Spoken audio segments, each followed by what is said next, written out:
In many instances, democracy has failed. Democracy is an invention by man, and it is not perfect. গণতন্ত্র ভেঙে পড়েছে গণতন্ত্রের বিশ্ব ব্যবস্থা।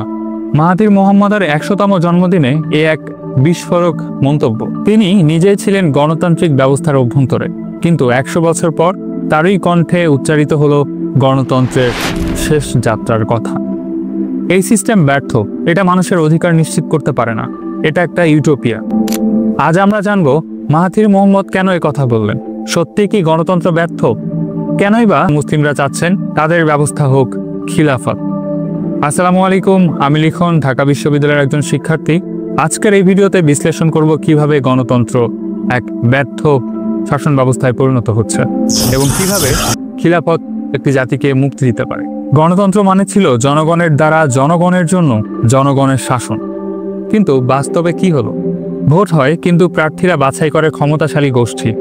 বাক স্বাধীনতার নামে চলছে সেন্সর, গ্রেপ্তার, হয়রানি। সাধারণ মানুষ ভুলে গেছে তারা মালিক, আর হয়ে গেছে ভেড়ার মতো অনুসারী।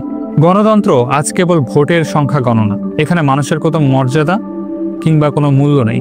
মাহাথির বলেছিলেন, আজ আর কেউ নিজের বিবেক দিয়ে ভোট দেয় না, তারা ভয়, বিভ্রান্তি আর লোভে প্রভাবিত হয়। আপনাদের কি মনে পড়ে জুলিয়ান অ্যাসেঞ্জের কথা, উইকিলিক্সের কথা, যিনি যুক্তরাষ্ট্রের যুদ্ধাপরাধ ফাঁস করেছিলেন? আজ তারই বিরুদ্ধে চলছে মামলা। গণতন্ত্রের জননী খ্যাত যুক্তরাষ্ট্র তাকে বছরের পর বছর ধরে বন্দি করে রাখল।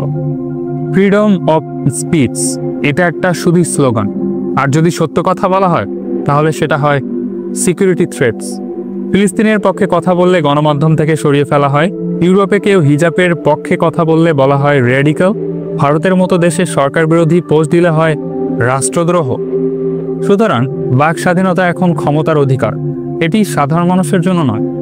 আজকের দুনিয়ায় 90% মুসলিম দেশে গণতন্ত্র আছে, কিন্তু অধিকাংশ মুসলিম চায় একটি ইসলামী শাসন ব্যবস্থা বা খিলাফত। কিন্তু কেন মুসলিমরা ইসলামী শাসন ব্যবস্থা বা খিলাফত চায়? কারণ গণতন্ত্র নেতৃত্বে আসে সংখ্যার ভিত্তিতে, কিন্তু ইসলাম বলে নেতৃত্ব আসবে যোগ্যতা ও তাকওয়া অনুযায়ী।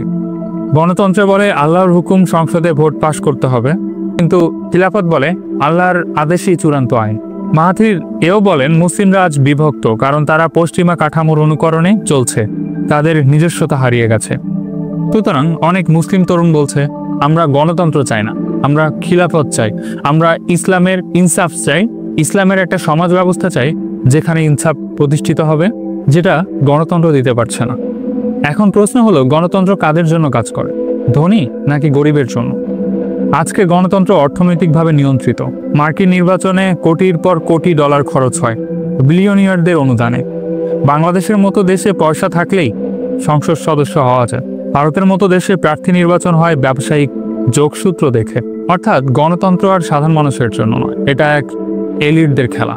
অর্থাৎ তুমি গরিব যদি হও তাহলে তুমি শুধুই ভোটার, আর তুমি যদি হও এলিট তাহলে তুমিও হয়ে যেতে পারো নির্বাচন বিজয়ী। শুধু গণতন্ত্র নয়, মাহাথির এও বলেন, আধুনিক সভ্যতাও আজ ভেঙে পড়েছে। মানুষ এখন আর মূল্যবোধে চলে না, চলে অর্থ, শক্তি ও প্রবৃত্তির পথে। প্রযুক্তি আছে কিন্তু নিরাপত্তা নেই, শিক্ষা আছে কিন্তু চরিত্র নেই, গণমাধ্যম আছে কিন্তু সত্য নেই। মানবতা আজ মারা যাচ্ছে মার্কেট প্লেসে। আধুনিকতা মানে এখন উগ্রতা, ব্যক্তিকেন্দ্রিকতা ও ভোগবাদিতা। এই সমাজ, এই সিস্টেম যদি মানুষকে সংশোধন না করতে পারে তাহলে এই সভ্যতা শুধুই বিলাসবহুল এক আত্মাহীন খোলস। শেষ কথা, গণতন্ত্র ইউটোপিয়া নাকি বাস্তবতা? গণতন্ত্র কখনোই নিখুঁত ছিল না, এটা সবসময় ইউটোপিয়ান ছিল, যেখানে সবাই সমান কিন্তু আদতে কেউই সমান না। মাহাথির মোহাম্মদের এই কথাগুলো আসলে আমাদের ভাবতে বাধ্য করে, আমরা কি সত্যি একটি ভালো ব্যবস্থার মধ্যে আছি, নাকি আমরা কাচের ঘরে বসে ধ্বংস দেখতে দেখতে অভ্যস্ত হয়ে গেছে? আপনি কি মনে করেন, গণতন্ত্র কি ব্যর্থ, নাকি গণতন্ত্র শক্তিশালী, নাকি এটি ইউটোপিয়ান, নাকি এটা গুটি কয়েক দেশের জন্য সাজানো বাগান? আপনার মূল্যবান মতামত কমেন্ট বক্সে জানিয়ে দিন। অবশ্যই সাবস্ক্রাইব করুন। পরবর্তী ভিডিও দাওয়াত দিয়ে এখানে শেষ করছে।